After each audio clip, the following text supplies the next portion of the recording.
Hello everyone, class 12 कल physics का paper है। चलो सेमीकंडक्टर चैप्टर से इंपॉर्टेंट क्वेश्चन देख लेते हैं, क्या पूछे जाने वाले हैं कल।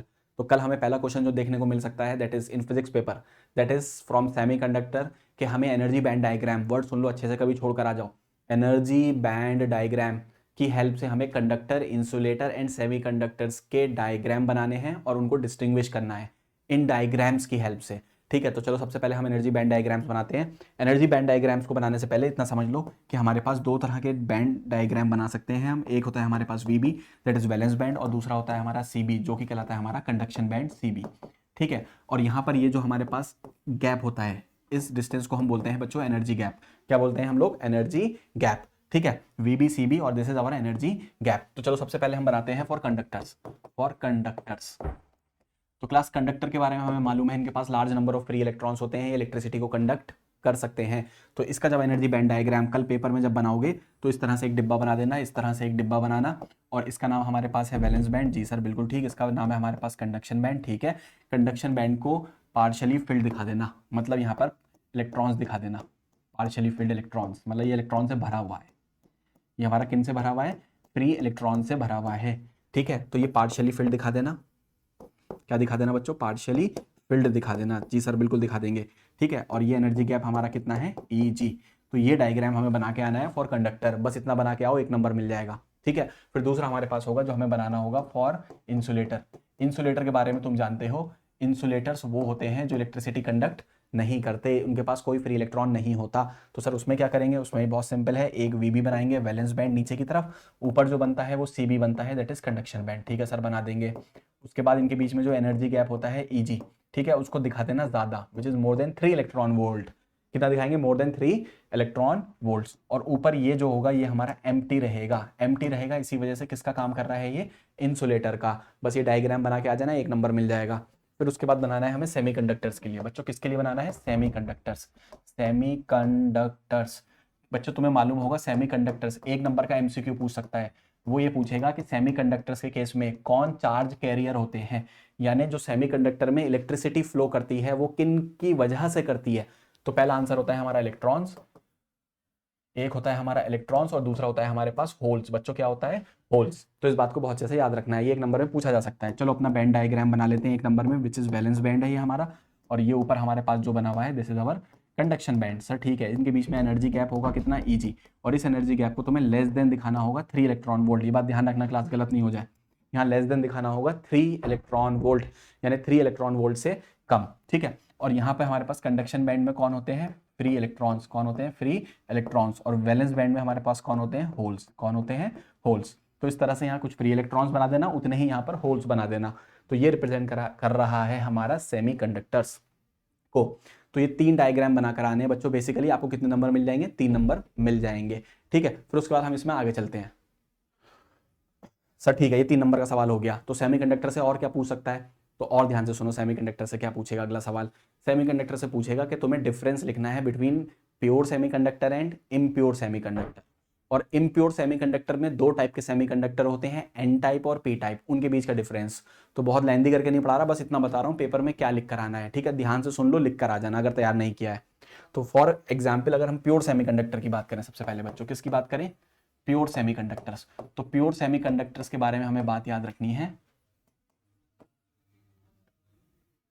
प्योर सेमीकंडक्टर के बारे में बात याद रखनी है कि इसमें जितने नंबर ऑफ फ्री इलेक्ट्रॉन्स होंगे उतने नंबर ऑफ होल्स होंगे, जितने नंबर ऑफ फ्री इलेक्ट्रॉन्स होंगे उतने ही नंबर ऑफ होल्स होंगे। एक बात। दूसरी बात, ये प्योर सेमीकंडक्टर ये हो गया। दूसरी चीज, यहाँ प्योर सेमीकंडक्टर में जो इंप्योरिटी होती है वो लेस देन 1 ppm होती है, पार्ट्स पर million, less than 1, that is less than 1 impurity part पर मिलियन। दूसरी बात हमें ये याद रखनी है यहाँ पर प्योर टाइप सेमीकंडक्टर के अंदर। ठीक है, फिर नेक्स्ट हमारे पास आता है जो इंपॉर्टेंट है, that is impure semiconductor. Impure मतलब इम्प्योर सेमीकंडक्टर जो ग्रुप 14 के है, सिलिकॉन और जर्मेनियम।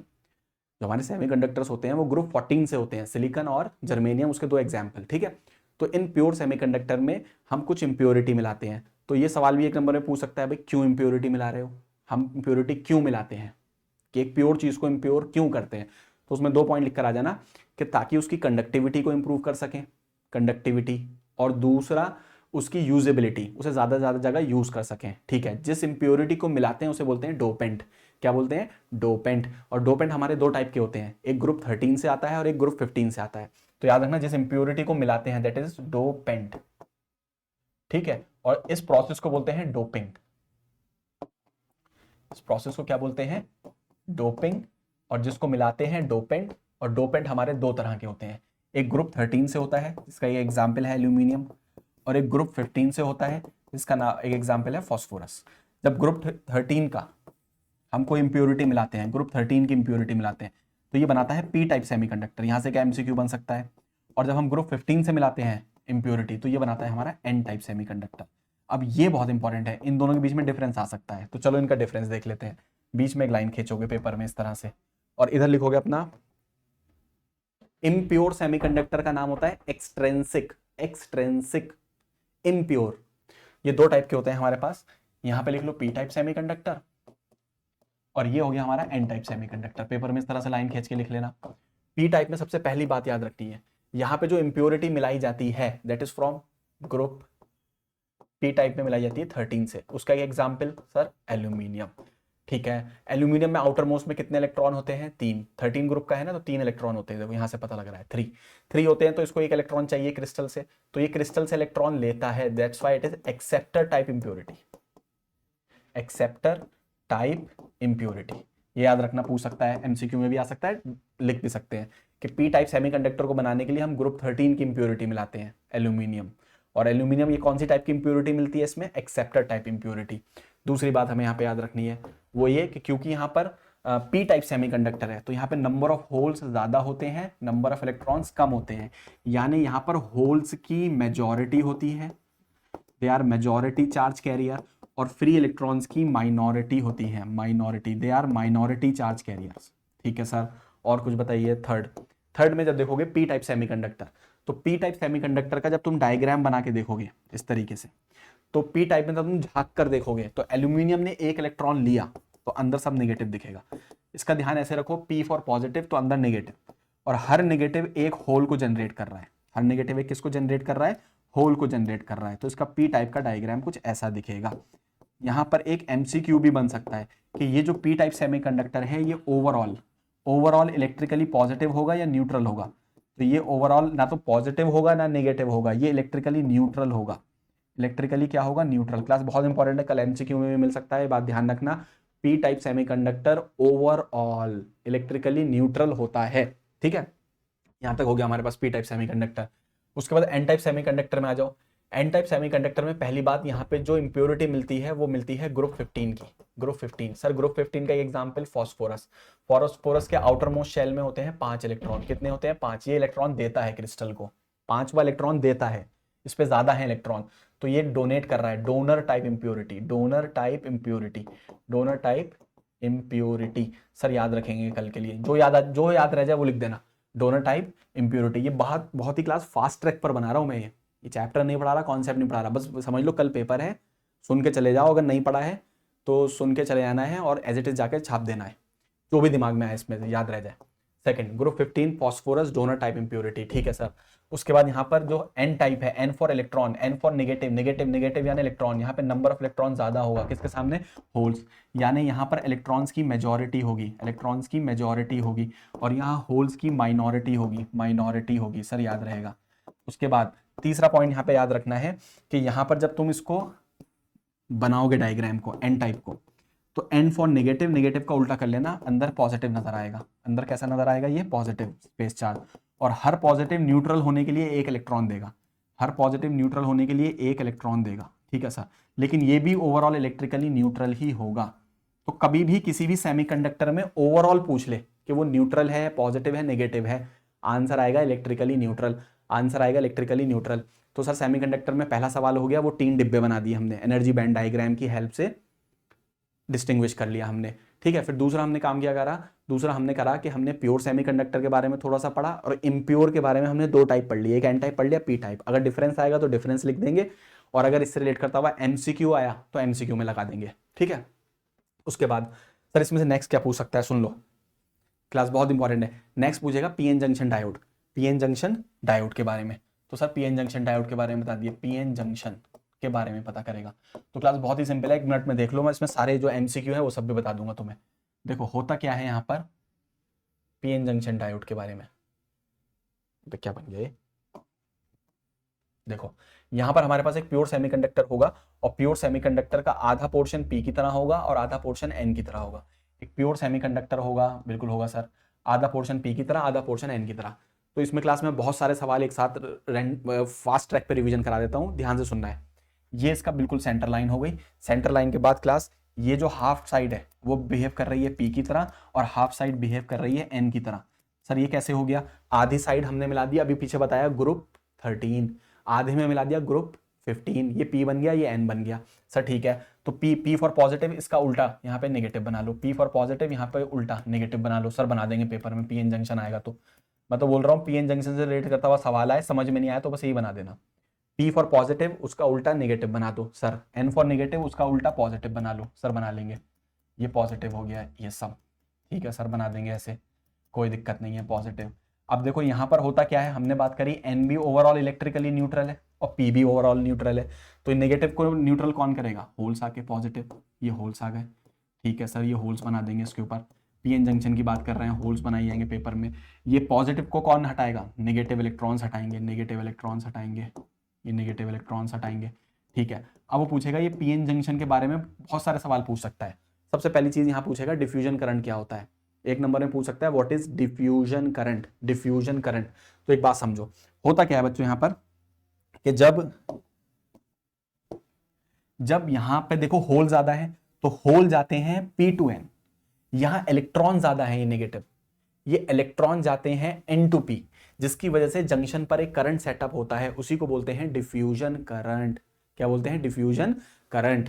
तो बच्चों बहुत सिंपल है, क्या लिख के आओगे डिफ्यूजन करंट में, P में होल ज्यादा तो holes move from P to N, N में इलेक्ट्रॉन ज्यादा तो electron move from N to P, जिसकी वजह से जंक्शन पे करंट सेटअप हुआ, that is called diffusion current. तो बच्चों यहां पर एक बहुत इंपॉर्टेंट चीज है जो अच्छे से पढ़ के चलनी है हमें, that is diffusion current, diffusion current. अब डिफ्यूजन करंट के बारे में एमसीक्यू में एक सवाल पूछेगा, वो ही पूछेगा बताओ इसकी डायरेक्शन क्या होती है। तो होल कहां जा रहे हैं, hole hole hole hole P to N, तो डायरेक्शन होगी P टू N, रट लेना इसको, P टू N। तो जब होल चले गए यहां से तो यहां होल कुछ कम हो गए, तो ये होल गायब हो गया, ये गायब हो गया, एक होल ये गायब, यहां से इलेक्ट्रॉन गायब हो गए, इलेक्ट्रॉन चले गए इधर। तो यहां पर तुम ध्यान से देखोगे बच्चों एक रीजन क्रिएट हो गया, एक रीजन क्रिएट हो गया, सर बिल्कुल हो गया। इस रीजन के अंदर ना होल्स है ना इलेक्ट्रॉन है, तो पीएन जंक्शन का वो रीजन, हिंदी में सुन लो, पीएन जंक्शन का वो रीजन ना जहां होल ना जहां इलेक्ट्रॉन, दोनों में से कोई नहीं होगा, that is called depletion region. तो ये जो रीजन क्रिएट हुआ, अगला important point, that is called depletion region. ये पूरा रीजन हमारा कहलाता है डेप्लीशन रीजन, डेप्लीशन रीजन। तो डेप्लीशन रीजन लिखने को आएगा तो लिख देना। उसके बाद देखो ये साइड नेगेटिव, ये साइड पॉजिटिव, तो ये साइड नेगेटिव, ये साइड नेगेटिव और ये साइड पॉजिटिव, तो यहाँ पे एक पोटेंशियल क्रिएट हो गया, that is called barrier potential, that is called barrier potential, word याद रखना, barrier potential, that is called barrier potential. Sir याद रखेंगे बैरियर पोटेंशियल। चलो एक ये चीज हो गई, बैरियर पोटेंशियल हो गया, डिफ्यूजन करंट हो गया और डेप्लीशन रीजन। ये पॉजिटिव साइड है सर, बिल्कुल ये नेगेटिव साइड है। एक इलेक्ट्रिक फील्ड डेवलप होती है from positive to negative, that is called electric field, barrier electric field, barrier electric field. Sir ये भी याद रखेंगे, barrier electric field, barrier electric field, sir ठीक है याद रखेंगे। उसके बाद ये जो थिकनेस है D, this is thickness of depletion region, this is called thickness of depletion region, depletion region, thickness of depletion region. Sir याद रखेंगे, इन बातों को याद रखना है। ये हमारा पीएन जंक्शन हो गया। इस पीएन जंक्शन को बनाने का एक और तरीका सिंपल सा, इसका सिंबल होता है डायोड, ऐसे पीएन जंक्शन डायोड, ये साइड P ये साइड N, ये हमारा इसका सिंबल हो गया, ठीक है। इसमें बस इतना याद रखना है। एक चीज और यहाँ पे याद रखनी है, सबसे इंपॉर्टेंट जो है यहाँ पे वो डिफ्यूजन करंट की डायरेक्शन हो सकता है, कल बच्चों मिल जाएगी पेपर में, छोड़कर मत आना, डिफ्यूजन करंट की direction from P to N। उसी तरह से एक होता है ड्रिफ्ट करंट। कौन सा करंट होता है, ड्रिफ्ट करंट, ड्रिफ्ट करंट। अब ड्रिफ्ट करंट में क्या होता है, इस इलेक्ट्रिक फील्ड की वजह से, इस इलेक्ट्रिक फील्ड की वजह से यहां पर कोई बॉन्ड टूटा, बॉन्ड जब टूटता है तो एक होल बनता है, एक इलेक्ट्रॉन, ये इलेक्ट्रिक फील्ड इलेक्ट्रॉन को इधर फेंकती है और होल को इधर फेंकती है, इसकी वजह से जो करंट सेटअप होता है that is called drift current. तो बस सिंपल से याद रखना, जब डेप्लीशन रीजन में बॉन्ड टूटा, होल बना, इलेक्ट्रॉन बना, होल गिरा P साइड, इलेक्ट्रॉन गिरा N साइड, तो उसकी वजह से करंट सेटअप होता है from N to P side. इसकी डायरेक्शन आ सकती है, it is from N to P। यानी सर कैसे याद रखेंगे, इसको याद कर लो, इसका उल्टा, ठीक है सर याद हो गया। उसके बाद ये एक हल्का सा मैंने ओवरव्यू दे दिया जो एक। तो बच्चों अब यहाँ से जो नेक्स्ट इंपॉर्टेंट सवाल आ सकता है वो आ सकता है फॉरवर्ड बाइसिंग और रिवर्स बाइसिंग। ये हाईली इंपॉर्टेंट है, फॉरवर्ड या रिवर्स का सवाल मिलना ही मिलना है, बहुत ध्यान से सुनना है। और अगर आपने पूरा पढ़ लिया है तो उसको क्विक रिवीजन की तरह ले सकते हो, अगर नहीं करा है चैप्टर तो अच्छे से सुन जाओ, जो याद रहे वो लिखाना, ठीक है। तो नेक्स्ट इंपॉर्टेंट सवाल जो हमें मिलेगा फ्रॉम फॉरवर्ड बाइसिंग मिलेगा या रिवर्स। देखो बहुत ही आसान तरीके से मैं तुम्हें बता देता हूँ फॉरवर्ड बाइसिंग क्या होती है। तो फॉरवर्ड बाइसिंग में बच्चों हमें क्या करना है, ये हमें पता है पी एन जंक्शन डायोड है, ये पी साइड है, ये एन साइड है। तो इस डायोड के पॉजिटिव को पॉजिटिव से कनेक्ट कर दो, यानी पी को पॉजिटिव से और एन को नेगेटिव से। जब इस तरह का कनेक्शन बनेगा तो इस वाली बाइसिंग को हम बोलते हैं फॉरवर्ड बाइसिंग। क्या ये बहुत ही आसान है सर? बिल्कुल आसान है, फॉरवर्ड बाइसिंग। तो फॉरवर्ड बाइसिंग में हमने क्या करना है बच्चों, पी को पॉजिटिव से, एन को नेगेटिव से। अब यहाँ पर इसका पता है नेक्स्ट क्या आएगा, नेक्स्ट यहाँ पे इंपॉर्टेंट पॉइंट्स याद रखने हैं, एक एक करके बता रहा हूँ, बिल्कुल निचोड़ बता रहा हूँ, है ना। तो पहले फॉरवर्ड बाइसिंग में हमें क्या याद रखना है कि कैरेक्टरिस्टिक्स छोड़ो, पहले इंपॉर्टेंट पॉइंट नंबर 1, जब डायोड फॉरवर्ड बाइज्ड होती है तो वो मिनिमम रेजिस्टेंस ऑफर करती है, मिनिमम रेजिस्टेंस ऑफर करती है। मिनिमम रेजिस्टेंस का मतलब क्या है, अगर डायोड आइडियल हुई, ये भी बहुत काम की बात है, न्यूमेरिकल में हेल्प करेगी। डायोड अगर आइडियल हुई, फॉरवर्ड बाइसिंग में डायोड नहीं रहती, it is replace by a connecting wire. Diode नहीं रहती, it is replaced by a connecting wire. तो जब कभी भी डायोड हमारी फॉरवर्ड बायस्ड होगी तो वो रेजिस्टेंस बहुत कम ऑफर करेगी, आइडियल डायोड होगी तो डायोड को रिप्लेस कर देंगे कनेक्टिंग वायर से। सर बहुत बढ़िया। दूसरी बात बताइए, इस केस में जो हमारे पास बैरियर पोटेंशियल होता है, जो उसकी इफेक्टिव वैल्यू होती है, बैरियर पोटेंशियल की जो इफेक्टिव वैल्यू हो जाती है वो डिक्रीज कर जाती है। सर याद रखेंगे। तो फॉरवर्ड बाइसिंग की कुछ कैरेक्टरिस्टिक्स याद रखनी है, एमसीक्यू या कहीं पे भी लिखने को आ सकती हैं, मतलब लिखने को पूछ सकता है। तो पहली बात हमें फॉरवर्ड बाइसिंग में याद रखनी है कि फॉरवर्ड बाइसिंग करने के लिए पी को पॉजिटिव, एन को नेगेटिव से मिनिमम रेजिस्टेंस होता है, आइडियल डायोड होगी तो डायोड को तार बना देना। दूसरी बात, यहाँ पर जो बैरियर पोटेंशियल होता है उसकी इफेक्टिव वैल्यू कम हो जाती है।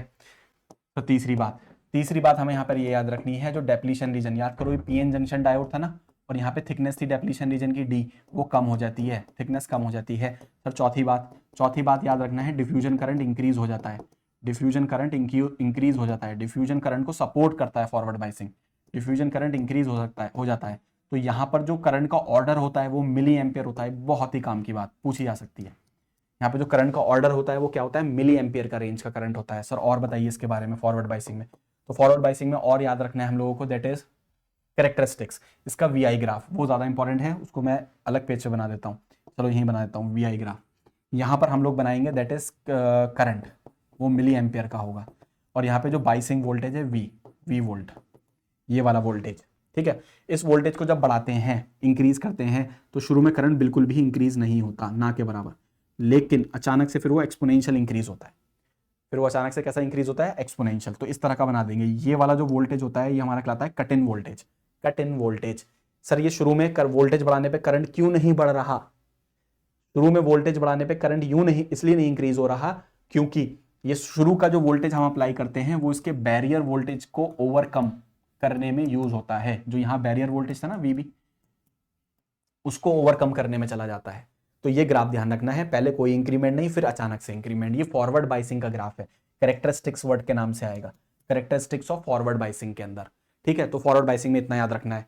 सर नेक्स्ट और बताइए। उसके बाद रिवर्स बाइसिंग, सर वो तो हमारे समझ में आ गई अब, कि अगर हमारे पास ये पीएन जंक्शन डायोड है, सर बिल्कुल, पॉजिटिव को इस बार नेगेटिव से और नेगेटिव को पॉजिटिव से, नेगेटिव को पॉजिटिव से, पॉजिटिव को नेगेटिव से, ऐसी बाइसिंग को हम बोलते हैं बच्चों रिवर्स बाइसिंग। क्या बोलते हैं, रिवर्स बाइसिंग,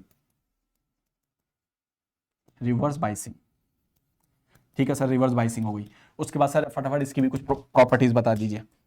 तो सर बच्चों इसकी प्रॉपर्टीज क्या होंगी, देखो पहली प्रॉपर्टी ये होगी, वहां फॉरवर्ड बाइसिंग में जो हमें रेजिस्टेंस मिला था वो मिनिमम था, यहाँ रेजिस्टेंस मैक्सिमम होगा, यहाँ रेजिस्टेंस क्या होगा, मैक्सिमम होगा। अगर यहाँ पर डायोड आइडियल हुई, डायोड कैसी हुई बच्चों, आइडियल हुई, तो ये बहुत ज्यादा रेजिस्टेंस इन्फिनिटी यानी ओपन सर्किट, यानी डायोड नहीं रहेगी, ओपन सर्किट में कन्वर्ट हो जाएगी। डायोड को ओपन कर देंगे, डायोड को क्या कर देंगे, ओपन। इस पे एक सवाल भी करा दूंगा, एक दो जो आ सकते हैं। फिर देखो सेकंड, उसके बाद नेक्स्ट चीज क्या होगी, वहां पर वो डिफ्यूजन करंट को सपोर्ट कर रहा था, यहाँ डिफ्यूजन करंट कम हो जाएगा, बल्कि ना के बराबर खत्म हो जाएगा, डिफ्यूजन करंट बहुत ही कम हो जाएगा, ऑलमोस्ट जीरो। तो यहाँ पे जो करंट का ऑर्डर होता है वो माइक्रो एम्पियर का होता है, और ये जो माइक्रो एम्पियर का करंट भी होता है ये because of minority charge carrier, minority charge carriers की वजह से होता है, माइनॉरिटी चार्ज कैरियर्स की वजह से होता है। और सर माइनॉरिटी चार्ज कैरियर्स की वजह से होता है, और इसी वजह से इसका दूसरा नाम भी होता है रिवर्स करंट। क्या नाम होता है, रिवर्स करंट। इसकी डायरेक्शन भी डिफ्यूजन की उल्टी होती है, डिफ्यूजन P2N था, ये N2P होता है, N2P होता है माइनॉरिटी की वजह से। ये तभी होता है जब डायोड रिवर्स बायस्ड होती है। सर ठीक है। उसके बाद जो याद करो डिप्लीशन रीजन था यहाँ पर, उसकी थिकनेस डी, ये थिकनेस इंक्रीज हो जाती है। याद करो यहाँ बैरियर पोटेंशियल था, यहाँ बैरियर पोटेंशियल इंक्रीज हो जाता है, बैरियर पोटेंशियल इंक्रीज हो जाता है। तो इन सारी बातों को हमें याद रखना है रिवर्स बाइसिंग के केस में। तो फॉरवर्ड बाइसिंग के केस में भी याद लाइन खींच के लिख सकते हो सारे पॉइंट, और रिवर्स के भी। इसका एक ग्राफ और बना लो, वो बहुत इंपॉर्टेंट है रिवर्स बाइसिंग के केस में। तो यहाँ पर ये करंट हो गया, ये वोल्टेज हो गया। तो हमारी ये वाली लाइन क्या रिप्रेजेंट कर रही है? करंट। करंट करंट करंट भी कौन से ऑर्डर का है हमारे पास? नहीं सॉरी, इस वाले को बना लो वोल्टेज। तो ये वाली लाइन हमारी रिप्रेजेंट कर रही है voltage, V volt, biasing voltage है। और ये करंट, करंट भी है माइक्रो एम्पियर की रेंज का। तो इसका ग्राफ इस तरीके से आता है, ठीक है। तो यहाँ पर देखो, यहाँ पर हम वोल्टेज को इंक्रीज कर रहे हैं, लेकिन करंट का इंक्रीमेंट ना के बराबर है। लेकिन एक पर्टिकुलर वोल्टेज पर करंट का इंक्रीमेंट बहुत ही फास्ट है, करंट का इंक्रीमेंट बहुत ही फास्ट है। इस पर्टिकुलर वोल्टेज को बोलते हैं ब्रेक डाउन वोल्टेज। क्या बोलते हैं? Breakdown voltage, breakdown voltage. बस इतना ध्यान रखना है। अब लास्ट आ जाओ, और हाईली इंपॉर्टेंट सबसे इंपॉर्टेंट एनर्जी बैंड डायग्राम थे इस चैप्टर की शुरुआत। उसके बाद बीच में जो चीजें आई वो में एमसीक्यूज बन सकते हैं, 1 नंबर के सवाल बन सकते हैं। और अब सबसे लास्ट में जो इंपॉर्टेंट है वो 3 नंबर में जा सकता है, दैट इज रेक्टिफायर। अब सबसे पहले सुनो, रेक्टिफिकेशन क्या होता है? रेक्टिफायर एक डिवाइस है, रेक्टिफायर एक डिवाइस है जो एसी को डीसी में कन्वर्ट करता है, एसी को डीसी में, ऑल्टरनेटिंग को डायरेक्ट में, एसी को DC, alternating current, direct current, ठीक है। तो एसी को डीसी में कन्वर्ट करेगा, और इस प्रोसेस को बोलते हैं रेक्टिफिकेशन। तो हमें रेक्टिफायर पढ़ने हैं, एक हाफ वेव पढ़ना है और एक फुल वेव पढ़ना है, ठीक है सर, हाफ वेव और फुल वेव। तो पहले देख लेते हैं अपना half wave rectifier. Half wave rectifier class बहुत शॉर्ट में बताऊंगा। हाफ वेव रेक्टिफायर सुन के चले जाओगे ना सिर्फ, तो कल पेपर में लिख के आ जाओगे। रेक्टिफायर, हाफ वेव रेक्टिफायर क्या होता है? देखो, तो रेक्टिफायर में सबसे पहले समझ लो हमारे पास ट्रांसफॉर्मर होता है। तो ट्रांसफॉर्मर की ये 2 कॉइल्स हो गई, एक प्राइमरी और एक सेकेंडरी। उसके बाद इस ट्रांसफॉर्मर से एक डायोड लगी होती है, एक डायोड लगी होती है सर, ठीक है। एक डायोड लगे होने के बाद ये हमारा आउटपुट के लिए लोड रेजिस्टेंस लगा होता है।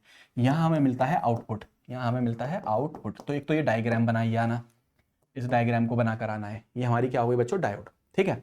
अब यहाँ पर यहाँ से जो इनपुट आ रहा है वो तो अपना एसी वाला है, आधे टाइम पॉजिटिव आधे टाइम नेगेटिव। अब इस एसी को डीसी में कन्वर्ट करना है, यही हमारा काम है रेक्टिफायर का। रेक्टिफायर के बारे में एक लाइन क्या लिख के आओगे? ये कन्वर्ट कर देता है एसी को डीसी में। हाफ वेव रेक्टिफायर में कितनी डायोड लगी होंगी बच्चों? बस एक डायोड लगी होगी, डी, ठीक है। अब सबसे पहले लिख के आएंगे, जब कल वहां लिखेंगे तो सबसे पहले लिखेंगे for positive half cycle, positive half cycle, ठीक है, पॉजिटिव हाफ साइकिल। तो पॉजिटिव हाफ साइकिल में मान लो ये पॉइंट हमारा ए और ये पॉइंट को हमने बोल दिया बी, तो हम बोलेंगे कि ए पॉजिटिव हो जाएगा with respect to B, with respect to B. A को हम पॉजिटिव मान लेंगे with respect to B, B के रिस्पेक्ट में ए पॉजिटिव मान लेंगे। तो ए अगर पॉजिटिव होगा तो ये पी से कनेक्ट है, तो यहाँ डायोड फॉरवर्ड बायस्ड हो जाएगी, तो हम लिखेंगे diode will be forward biased. Diode जब फॉरवर्ड बायस्ड हो जाएगी तो डायोड कन्वर्ट हो जाएगी एक तार में। डायोड कन्वर्ट किस में हो जाएगी? एक तार में, अभी बताया। तो यहां से करंट फ्लो करेगा, और अगर यहां से करंट फ्लो करेगा तो आउटपुट मिलेगा। तो तुम लिख के आओगे for positive half cycle the point A is positive with respect to B, hence the diode is forward biased and the current will flow through the diode and output will be obtained। इतना सा बस। फिर क्या लिखेंगे sir हम? फिर लिखोगे तुम for negative half cycle, negative half cycle. उसमें लिखोगे नेगेटिव हाफ साइकिल के केस में ये जो पॉइंट ए है, ये जो पॉइंट ए है, ये पॉइंट ए हमारा नेगेटिव हो जाएगा विद रिस्पेक्ट टू बी। जब ये नेगेटिव हो जाएगा तो ये वाली हमारी डायोड हो जाएगी रिवर्स्ड बायस्ड। कैसी हो जाएगी बच्चों? Reversed biased. ये हमारी डायोड रिवर्स्ड बायस्ड हो जाएगी। तो ये रिवर्स्ड बायस्ड हो जाएगी, क्यों हो जाएगी? क्योंकि नेगेटिव है। तो रिवर्स बायस होने की वजह से डायोड ओपन हो जाएगी, ओपन हो जाएगी तो कोई करंट फ्लो नहीं करेगा, तो आउटपुट भी नहीं मिलेगा। तो इसको शब्दों में कैसे लिख के आओगे? बस ये लिख देना for negative half cycle the diode the point A is negative with respect to B, diode is reversed biased, इस वजह से कोई करंट फ्लो नहीं करेगा, आउटपुट नहीं मिलेगा। तो यहां पर तुम ध्यान से देख सकते हो, अगर हम इसकी वेव फॉर्म बनाए तो वेव फॉर्म बनाने को आती है, पेपर में जब भी आएगा ये साथ में वेव फॉर्म बनाने को आएगी। तो वेव फॉर्म में हमें क्या करना है? तो तुम ध्यान से देखो, ये इनपुट है, आधे टाइम पॉजिटिव आधे time negative, positive negative positive negative, sir बिल्कुल है। और ये इनपुट के साथ साथ ये अब हम बनाएंगे आउटपुट। अब तुम्हें याद होगा जब अभी हमने इसको पढ़ा तो हमने इस बात को नोट करा था कि जब पॉजिटिव था तब तो आउटपुट मिल रहा था, यस सर बिल्कुल मिल रहा था, नेगेटिव में खाली, पॉजिटिव में मिला आउटपुट, नेगेटिव में खाली, पॉजिटिव में मिला। इसलिए एक पूरी साइकिल में आउटपुट आधे टाइम मिला, आधी साइकिल पे मिला, इसीलिए इसको बोलते हैं half wave rectifier, half wave rectifier. ठीक है, अब हाफ वेव रेक्टिफायर से रिलेट करता हुआ बहुत ही इंपॉर्टेंट सवाल एक और सुन लो, वो ये है कि चलो पहले फुल वेव रेक्टिफायर बताता हूं, एक साथ बता दूंगा दोनों के। तो फुल वेव रेक्टिफायर, अब क्लास देखो अगली बात करेंगे full wave rectifier, full wave rectifier. Full wave rectifier में बच्चों क्या होता है, फुल वेव रेक्टिफायर और हाफ वेव में बस फर्क होगा, यहां पर एक डायोड थी, फुल वेव में दो डायोड होंगी। कितनी डायोड लगी होंगी, दो डायोड। तो यहां पर हमारे पास फिर से वही आ गया एक ट्रांसफॉर्मर, ठीक है सर, ये ट्रांसफॉर्मर आ गया, और ट्रांसफॉर्मर के बाद ये हमारे पास क्या आ गया, डायोड आ गया, ठीक है सर, ये एक डायोड नीचे आ गया, दो डायोड हो गए, और इसको बंद कर लो बक्से को। उसके बाद यहाँ पर जो लोड लगा होता है वो बीच में लगा होता है। तो जो पहला इंपॉर्टेंट सवाल ये पूछेगा यहाँ पर कि ये फुल वेव रेक्टिफायर में जो ट्रांसफॉर्मर है वो लोड रेजिस्टेंस बीच में लगा हुआ है, उसके एंड में नहीं लगा हुआ, बीच में लगा हुआ है। इसको बोलते हैं सेंटर टैप ट्रांसफॉर्मर। क्या बोलते हैं, सेंटर टैप ट्रांसफॉर्मर, ट्रांसफॉर्मर याद रखना, सेंटर टैप ट्रांसफॉर्मर। ठीक है, तो यहां से हमें मिलेगा आउटपुट, क्या मिलेगा, आउटपुट। तो अब सर इसमें कैसे लिख कर आना है, इसमें भी बिल्कुल वैसे ही लिख कर आना है। पहले लिखोगे for positive half cycle, for positive half cycle, positive half cycle. तो पॉजिटिव हाफ साइकिल के केस में क्या होगा, तो यहाँ पे मार्किंग कर लो, इस पॉइंट को ए बोल दो, इस पॉइंट को बी बोल दो, इस पॉइंट को सी बोल दो। तो तुम बोलोगे पॉइंट ए क्या है, पॉजिटिव है with respect to B, and point जो हमारा सी है, सी वो नेगेटिव है with respect to B, C is negative with respect to B. तो तुम लिख के आओगे ए पॉजिटिव है with respect to B, C negative है विद रिस्पेक्ट टू बी। तो इस वजह से डायोड D1 पहली वाली वो हो जाएगी फॉरवर्ड बायस्ड, ठीक है सर, और जो डायोड D2 होगी दूसरी वाली वो हो जाएगी रिवर्स्ड बायस्ड, ठीक है सर, रिवर्स्ड बायस्ड हो जाएगी। तो एक फॉरवर्ड है एक रिवर्स, तो जो फॉरवर्ड है वहां से करंट फ्लो करेगा, बिल्कुल करेगा, लो करंट आ गया, करंट एंटर करेगा X, लीव करेगा Y, ये जरूर लिख देना। तो डायोड D1 फॉरवर्ड बायस्ड है, यहां से करंट फ्लो करेगा, करंट एंटर करेगा X, लीव करेगा Y, D2 से कोई करंट फ्लो नहीं करेगा, तो यहां से करंट फ्लो करेगा और यहां से करंट फ्लो नहीं करेगा। इसको अपने शब्दों में लिख देना है। फिर लिखना है for negative half cycle, for negative half cycle. Negative half cycle के केस में क्या होगा बच्चों, तो नेगेटिव हाफ साइकिल में तुम्हें इसका जस्ट उल्टा कर देना है। सर क्या करेंगे उल्टे में, हम वो भी बता दिए जरा। तो ए को तो नेगेटिव कर लेना और सी को पॉजिटिव, यानी ये नेगेटिव हो जाएगा और ये पॉजिटिव हो जाएगा। तो D1 डायोड जो है पहली वाली D1 वो हो जाएगी रिवर्स्ड बायस्ड, यानी ये तो ओपन हो जाएगी, यहाँ से कोई करंट फ्लो नहीं करेगा, और D2 हो जाएगी हमारी फॉरवर्ड बायस्ड, यानी यहाँ से करंट फ्लो करेगा, ये तार बन जाएगी, तो यहाँ से करंट भी ऐसे ही फ्लो करेगा, ये I, तो ये भी X से एंटर करेगा, Y से लीव करेगा। तो इस तरीके से तुम देखो, जब वो आधी पॉजिटिव साइकिल में भी करंट मिल रहा है और आधी नेगेटिव साइकिल में भी करंट हमें मिल रहा है यहाँ से, तो इसका मतलब आउटपुट कंटिन्यूसली मिल रहा है। इसलिए ये हाफ वेव ना हो के बच्चों कौन सा है, फुल वेव रेक्टिफायर है, फुल वेव रेक्टिफायर है। तो इसको ध्यान में रखना है अच्छे से। अब जब इसकी हम वेव फॉर्म बनाएंगे तो सर बिल्कुल समझ में आ गया है हमें वेव फॉर्म में क्या होने वाला है। वेव फॉर्म में ये होने वाला है कि इन दोनों के लिए हमें आउटपुट मिलेगा, बिल्कुल मिलेगा। मतलब ये हमारा इनपुट है, जी सर बिल्कुल इनपुट है, positive negative positive negative positive. तो यहाँ पे जो आउटपुट पॉजिटिव के करस्पॉन्डिंग भी मिल रहा है, सर बिल्कुल मिल रहा है, नेगेटिव के करस्पॉन्डिंग भी मिल रहा है, बिल्कुल मिल रहा है। ये D1 से मिला था, ये D2 से मिला है, फिर ये भी हमें पॉजिटिव के करस्पॉन्डिंग मिल रहा है, फिर D1 से मिला, फिर कौन सी डायोड हुई, D2 की वजह से, फॉरवर्ड बाइसिंग की वजह से मिला। तो that's why this is full wave rectifier. तो इनको अच्छे से ध्यान में रखना है, half wave rectifier, full wave rectifier, पक्का कल पेपर में मिल रहा है। सर इसका भी निचोड़ क्या है पूरा, तो इसका भी निचोड़ है एनर्जी बैंड डायग्राम बहुत इंपॉर्टेंट है, और MCQ और एक एक नंबर या केस स्टडी बन सकती है अपना PN जंक्शन डायोड से। और तीसरी सबसे इंपॉर्टेंट चीज़ है हमारे पास rectifier, half wave and full wave rectifier. तो बच्चों best of luck for your board exam, और इसको क्विक रिवीजन, इसको छोड़कर बच्चों बिल्कुल भी मत जाना, इसको एक बार सुन लो और पूरा पेपर लिख कर आना है, छोड़ के कुछ नहीं आना है, ठीक है।